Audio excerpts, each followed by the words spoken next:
What if the Red Sea never opened, and the miracle that defined a nation simply vanished into still waters? Imagine the moment that shaped faith, identity, and destiny collapsing into silence. Stay with me, because if that sea remained closed, the escape, the empire, and the entire course of history would shift. And by the end, you'll wonder, would Israel have survived? Or would a new story have risen from the deep? In the tense hours after Israel's escape from Egypt, the night feels heavy with expectation. Thousands of footsteps press into the sand, carrying fear and fragile hope side by side. At the front, Moses walks with a determined stride, his staff a silent reminder of every sign, every warning, every moment that led them here. Behind him, families clutch their children, listening to the distant rumble of Egyptian chariots echoing across the desert like approaching thunder. Yet there is no panic, only the breathless belief that the journey has a purpose greater than the danger chasing them. As the wind grows colder and the air thickens with salt, the vast darkness of the Red Sea appears ahead, stretching endlessly under the moon. The people slow, staring at the silent waters blocking their path. They are trapped between an army and an ocean, standing at the edge of a miracle they expect but have not yet seen. And for a moment, everything hangs in stillness. Before the moment the sea should have opened, the world of Israel was shaped by exhaustion and fragile resolve. The desert wind carried the heat of the day and the chill of the night, pushing the people forward in uneven waves. Egypt still loomed behind them, not its cities or monuments, but its power, its memory, its soldiers riding with vengeance in their hearts. The landscape around them felt harsh and endless, a vast corridor of sand pressed between rocky cliffs and distant waters. Every traveler sensed that this place was not a destination, but a threshold, a narrow space where history waited to turn. The Red Sea itself was a quiet giant, stretching wide and dark, its surface smooth as polished stone. It held no hint of movement, no sign of division, no clue of the miracle promised. And yet the people believed. They had seen plagues, signs, wonders, but none of them required a step into impossible waters. Here, the familiar world ended. The moment of divergence arrives at the shoreline, where expectation meets an unmoving sea. Moses lifts his staff, the people hold their breath, and the wind stills as if waiting for a command that never comes. Instead of rising walls of water, there is only the soft rhythm of waves brushing against the sand. Confusion spreads through the crowd. First whispers, then anxious glances, then a tightening fear that the promised path will not appear. Moses stands motionless, searching the heavens for the signal he has always trusted, feeling a silence he has never known. Behind them, the echo of Egyptian chariots grows louder, pushing time forward like a closing fist.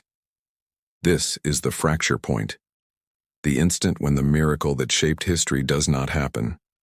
The sea remains whole, unbroken, unchanged. And Israel faces a future no prophecy has described. Panic spreads the moment the people realize the waters will not part. The shoreline becomes a storm of voices, questions, cries, desperate calls for direction. Moses tries to steady the crowd, urging them to hold their ground, but the weight of uncertainty presses hard. The roar of Egyptian chariots draws closer, echoing between the cliffs like a final warning.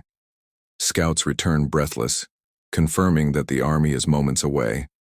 Families pull their children close, torn between staying together and fleeing into the dark terrain. Some propose climbing the rocky walls, others suggest scattering into the dunes, but every option feels like a gamble with fate. Moses lifts his staff again, searching for an answer, but the silence remains unbroken.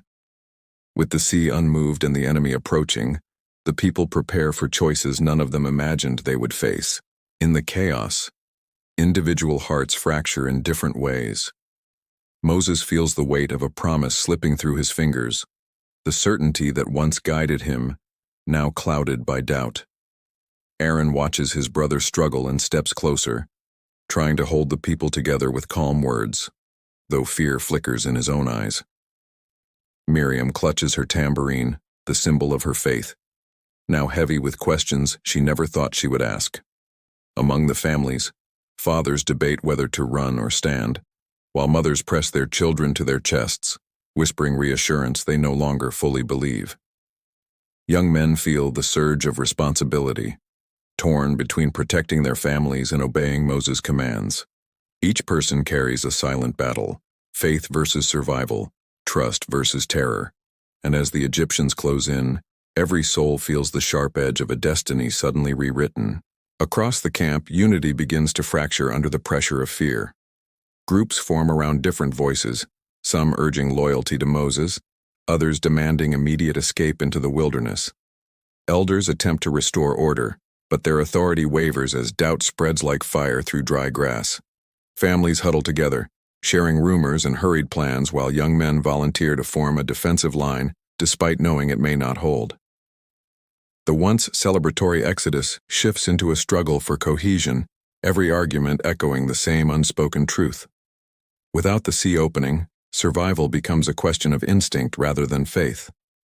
News of Israel's stalled escape spreads quickly through the region, carried by traders, scouts, and terrified messengers who witness the Egyptians advancing. Neighboring tribes watch cautiously, uncertain whether Israel will be crushed or scattered across the wilderness. In Egypt, Pharaoh's confidence swells as the chariots close in, restoring his sense of power after the humiliation of the plagues. Advisors whisper that the gods of Egypt have reclaimed dominance, strengthening national pride and renewing loyalty to the throne. Surrounding territories prepare for instability, anticipating refugees, conflict, and shifting borders.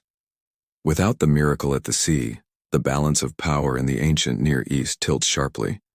Israel's future no longer a rising force but a fragile people on the edge of collapse. Centuries later, the moment when the sea failed to open becomes a turning point etched in fragmented traditions. Israel, shaken and dispersed, grows into smaller wandering groups rather than a unified nation, their stories carried across deserts by scattered descendants. Without a dramatic escape to define them, their identity forms slowly, shaped by survival rather than triumph. Egypt retains greater regional influence, its reign extended by the absence of a devastating loss at the sea.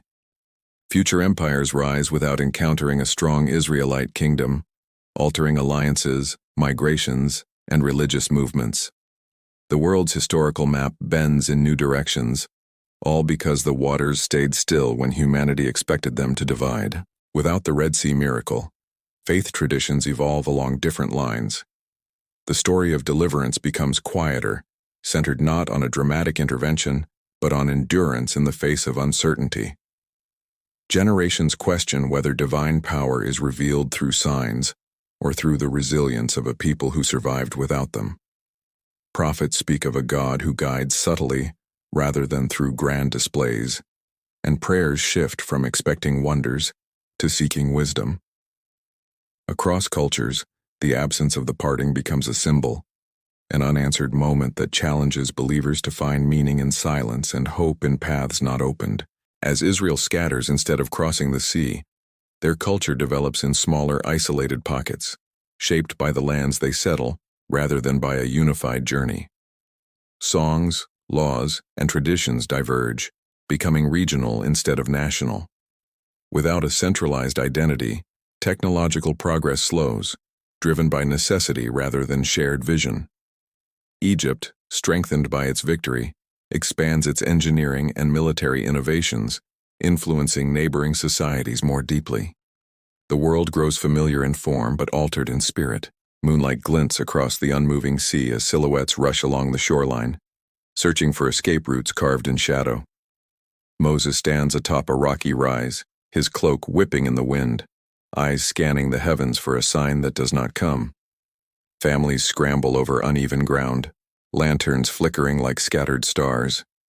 Egyptian torches flare in the distance, their fiery glow crawling closer, reflected in the wet sand like approaching doom. A father lifts his child onto his shoulders, a mother grips her son's hand, and the people surge toward the cliffs in desperate waves. Spears glint, hooves thunder, and the horizon tightens into a narrow band of fear and resolve. The sea remains still, dark, silent, indifferent, holding the story that might have been. In a world where the Red Sea never parted, every choice echoes differently. We see courage tested, faith stretched, and the fragile balance of freedom and destiny rewritten. History whispers a reminder. Even a single event can shape humanity's soul. Pause, reflect, and ask yourself, how much of our world is built on moments that never repeated? But the story doesn't end here. Beyond this alternate path lies a future stranger, wilder and more unpredictable than anything we've imagined. Will humanity rise, adapt, or crumble under the weight of untold choices? Subscribe, stay close, and step with me into the next chapter where every possibility hangs by a thread.